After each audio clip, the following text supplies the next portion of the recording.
कार्तिक मास महात्म्य कथा अध्याय 13।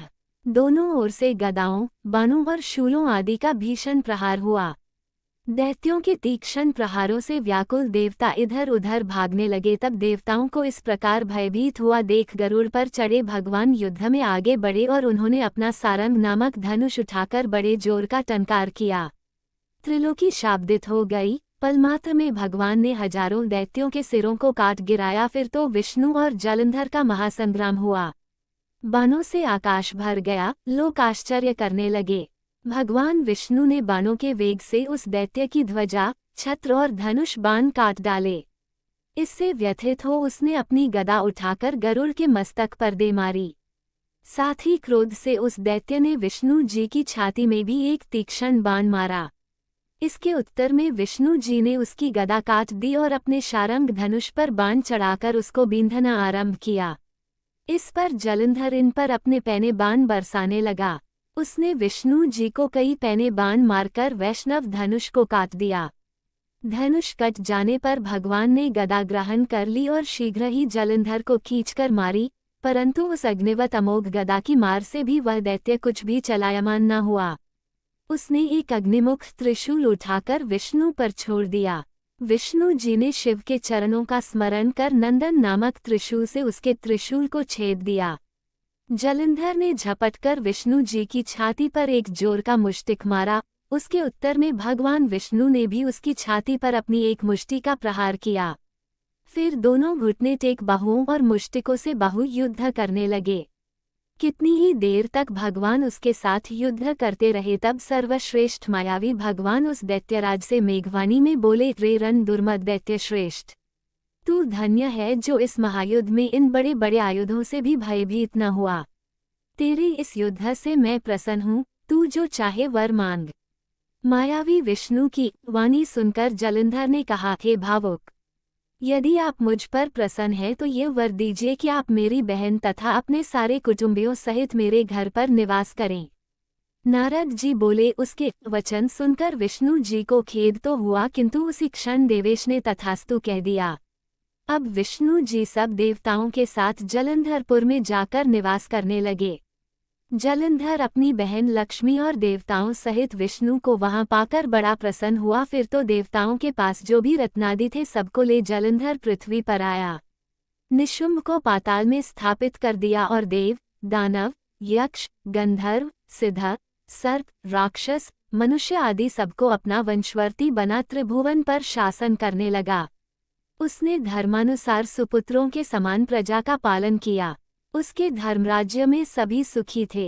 इति श्री कार्तिक मास 13वां अध्याय समाप्त। बोलिए राधा कृष्ण भगवान की जय।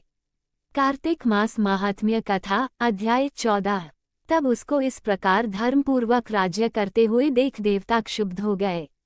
उन्होंने देवाधिदेव शंकर का मन में स्मरण करना आरंभ किया। तब भक्तों की कामना पूर्ण करने वाले शंकर ने नारद जी को बुलाकर देव कार्य की इच्छा से उनको वहां भेजा।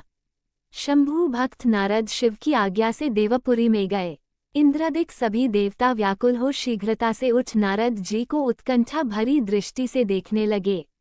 अपने सब दुखों को कहकर उन्हें नष्ट करने की प्रार्थना की। तब नारद जी ने कहा, मैं सब कुछ जानता हूँ, इसलिए अब मैं दैत्यराज जलंधर के पास जा रहा हूँ। कह नारद जी देवताओं को आश्वासित कर जलंधर की सभा में आए। जलंधर ने नारद जी के चरणों की पूजा कर हंसते हुए कहा, हे ब्राह्मण, कहिए आप कहाँ से आ रहे हैं, यहाँ कैसे आए हैं? मेरे योग्य जो सेवा हो उसकी आज्ञा दीजिए। नारद जी प्रसन्न होकर बोले, हे महाबुद्धिमान जलंधर, तुम धन्य हो। मैं स्वेच्छा से कैलाश पर्वत पर गया था, जहाँ 10,000 योजनों में कल्पवृक्ष का वन है। वहां मैंने सैकड़ों कामधेनुओं को विचरते हुए देखा तथा ये भी देखा कि वह चिंतामणि से प्रकाशित परम दिव्य अद्भुत और सब कुछ सुवर्णमय है। मैंने वहां पार्वती के साथ स्थित शंकर जी को भी देखा, जो सर्वांग सुंदर, गौर वर्ण, त्रिनेत्र और मस्तक पर चंद्रमा धारण किए हुए है। उन्हें देखकर मुझे बड़ा आश्चर्य हुआ कि इनके समान समृद्धिशाली त्रिलोकी में कोई है या नहीं। हे दैत्येंद्र, उसी समय मुझे तुम्हारी समृद्धि का स्मरण हो आया और उसे देखने की इच्छा से ही मैं तुम्हारे पास चला आया हूँ। यह सुन जलंधर को बड़ा हर्ष हुआ। उसने नारद जी को अपनी सब समृद्धि दिखला दी। उसे देख नारद ने जलंधर की बड़ी प्रशंसा की और कहा कि निश्चय ही तुम त्रिलोकपति होने के योग्य थे। ब्रह्मा जी का हंसयुक्त विमान तुम ले आए हो और द्युलोक, पाताल और पृथ्वी पर जितने भी रत्नादि हैं सब तुम्हारे ही तो हैं। उच्छे, श्रवा घोड़ा, कल्पवृक्ष और कुबेर की निधि भी तुम्हारे पास है।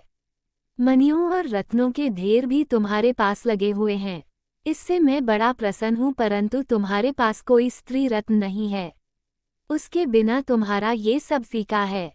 तुम किसी स्त्री रत्न को ग्रहण करो। नारद जी के वचन सुनकर दैत्यराज काम से व्याकुल हो गया। उसने नारद जी को प्रणाम कर पूछा कि स्त्री कहाँ मिलेगी जो सब रत्नों में श्रेष्ठ हो। नारद जी ने कहा, रत्न तो कैलाश पर्वत में योगी शंकर के ही पास है। उनकी सर्वांग सुंदरी पत्नी देवी पार्वती बहुत ही मनोहर हैं। उनके समान सुंदरी मैं किसी को नहीं देखता। उनके उस रत्न की उपमा तीनों लोकों में कहीं नहीं है। देवर्षि उस दैत्य से कहकर देव कार्य करने की इच्छा से आकाश मार्ग से चले गए। इति श्री कार्तिक मास 14वां अध्याय समाप्त। बोलिए राधा कृष्ण भगवान की जय।